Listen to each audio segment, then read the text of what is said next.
K P. Naushad Ali ഇന്നത്തെ മുഖ്യമന്ത്രിയുടെ വാർത്താ സമ്മേളനത്തിൽ ഒരു ഗിയർ മാറ്റം പ്രകടമാണ്. അദ്ദേഹം UDF-ന്റെ നേതാക്കൾ മുൻകാലത്ത് നടത്തിയിട്ടുള്ള പ്രസ്താവനകൾ ഓരോന്നായി ഉദാഹരിക്കുന്നു. പ്രതിപക്ഷ നേതാവ് VD സതീശൻ മുമ്പ് 2015 പറഞ്ഞ ഒരു കാര്യം, മലപ്പുറത്ത് 33 സ്കൂളുകൾ അനുവദിച്ചപ്പോൾ സാമൂഹ്യ പശ്ചാത്തലം നോക്കി വേണമായിരുന്നു ഇതുപോലെ സ്കൂളുകളൊക്കെ അനുവദിക്കാൻ.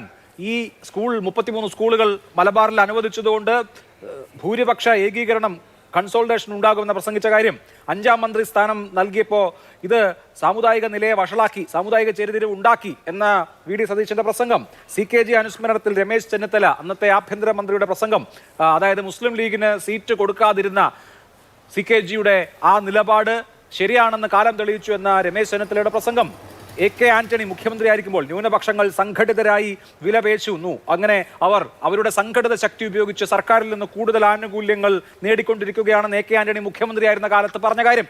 ഇത്രയും പ്രസ്താവനകൾ മുഖ്യമന്ത്രി പിണറായി വിജയൻ ഉദ്ധരിക്കുകയാണ്. ഞങ്ങളല്ല, UDF ആണ് ന്യൂനപക്ഷ വിരുദ്ധർ എന്ന് തെളിയിക്കാൻ.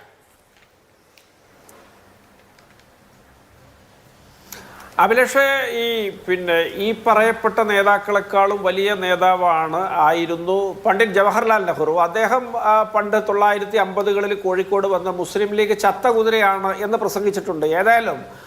അതേതായാലും പിണറായി വിജയൻ ഓർക്കാത്തതോ പറയാത്തതോ ഒക്കെ നന്നായി എന്നോ അല്ലെങ്കിൽ എന്തുകൊണ്ട് പറഞ്ഞില്ല എന്ന് ഞാൻ ഓർക്കുകയാണ്.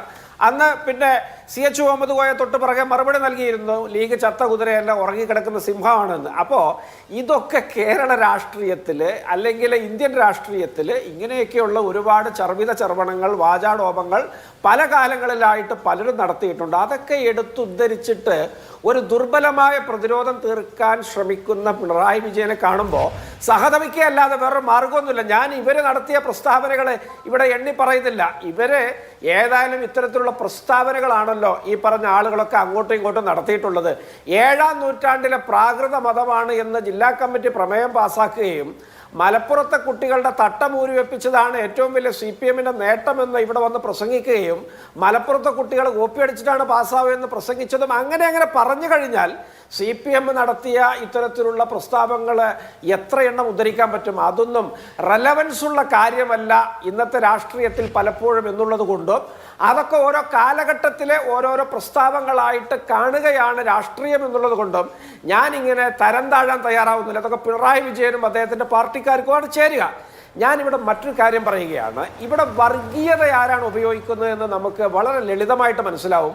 നിങ്ങൾ ലോക്സഭാ തെരഞ്ഞെടുപ്പ് അടുക്കുമ്പോൾ വളരെ കൃത്യമായി പൗരത്വ പ്രശ്നം, ഏക സിവിൽ കോഡ് പ്രശ്നം, പലസ്തീൻ പ്രശ്നം ഇതൊക്കെ എടുത്തെടുത്തൊരു പാർട്ടി, അതുപോലെ തന്നെ നിയമസഭ വരുമ്പോൾ ഈ വെള്ളാപ്പള്ളി നടേശനെ പോലെയുള്ള തങ്ങളുടെ അണിയിൽ തന്നെ ആളുകളെ നിർത്തി അതിന് പിൻഗാമികളായിട്ട് ബാലനെ പോലെയുള്ള ആളുകളെ പറഞ്ഞയച്ച് ഇത്തരത്തിലുള്ള നീചവും ഇത്തരത്തിലെ ക്ഷുദ്രവുമായ പ്രസ്താവനകൾ നടത്തി രംഗം കലുഷിതമാക്കി ഭൂരിപക്ഷ ധ്രുവീകരണത്തിന് ശ്രമിക്കുന്ന ഒരു പാർട്ടി ഇത്തരത്തിൽ മാറി ഇതിനെയൊക്കെ പുണരുമ്പോൾ ഈ കേരളത്തിലെ ജനങ്ങൾ വിഡ്ഢികളാണ് എന്നാണ് ഇവർ കരുതി വച്ചിട്ടുള്ളത്.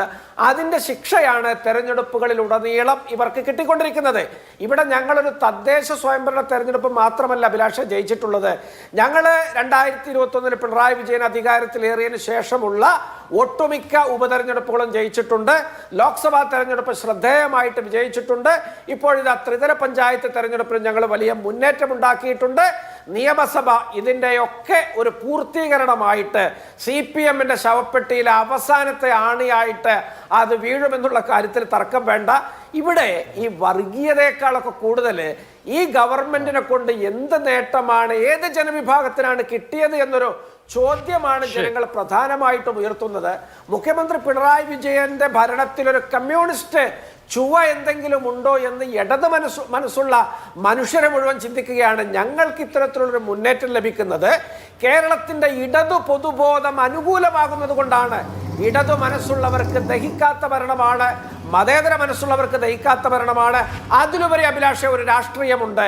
ഇനിയും ഇവിടെ ഒരു പിണറായി വിജയന്റെ സർക്കാർ വന്നാൽ, ഇനിയും ഒരു LDF ഗവൺമെന്റ് വന്നാൽ 970 തൊട്ട് നമ്മൾ കണ്ടുവരുന്ന മുന്നണി രാഷ്ട്രീയം എന്നൊരു സന്തുലിതത്വം എന്നേക്കുമായിട്ട് കേരളത്തിൽ അവസാനിക്കുമെന്ന് എല്ലാ മതേതര ജനാധിപത്യ വിശ്വാസികൾക്കും ഉത്തമ ബോധ്യമുണ്ട്. അതുകൊണ്ട് പിണറായി വിജയനെ തോൽപ്പിക്കുക, LDF-നെ തോൽപ്പിക്കുക എന്നുള്ളത് കേരളത്തിന്റെ ജനാധിപത്യം നിലനിർത്താനുള്ള, മതേതരത്വം നിലനിർത്താനുള്ള തങ്ങളുടെ ചരിത്രപരമായ ബാധ്യതയായിട്ട് രാഷ്ട്രീയ കേരളം കരുതുന്നു. അതോടൊപ്പം ഈ ഭരണപരാജയങ്ങളുടെ ഒരു പാരാവാരം തീർത്ത് മുന്നോട്ട് പോകുന്ന പിണറായി വിജയന് വോട്ട് ചെയ്യാൻ ഇവിടെ CPM-ന്റെ അണികൾക്ക് പോലും കാരണങ്ങളില്ല. ഇത് സമ്പൂർണമായിട്ട് തകർന്നടിഞ്ഞ് ചീട്ട് കൊട്ടാരം പോലെ പൊളിഞ്ഞു പാളീസായി പോകും. അത് കാണുമ്പോൾ വിനാശകാല വിപരീത ബുദ്ധി എന്ന മട്ടില് ഇവരിങ്ങനെ കയ്യും കാലും ഇട്ട് അടിക്കുന്നത് അവരുടെ പരാജയത്തിന്റെ ആഴം കൂട്ടുമെന്നുള്ളതല്ലാതെ ഒരു ഗുണവും ചെയ്യാൻ പോകുന്നില്ല. പരാജയം കൊണ്ട് തന്നെ പരാജയപ്പെടുമെന്നുള്ളതാണ് കോൺഗ്രസിന്റെ കാഴ്ചപ്പാട്.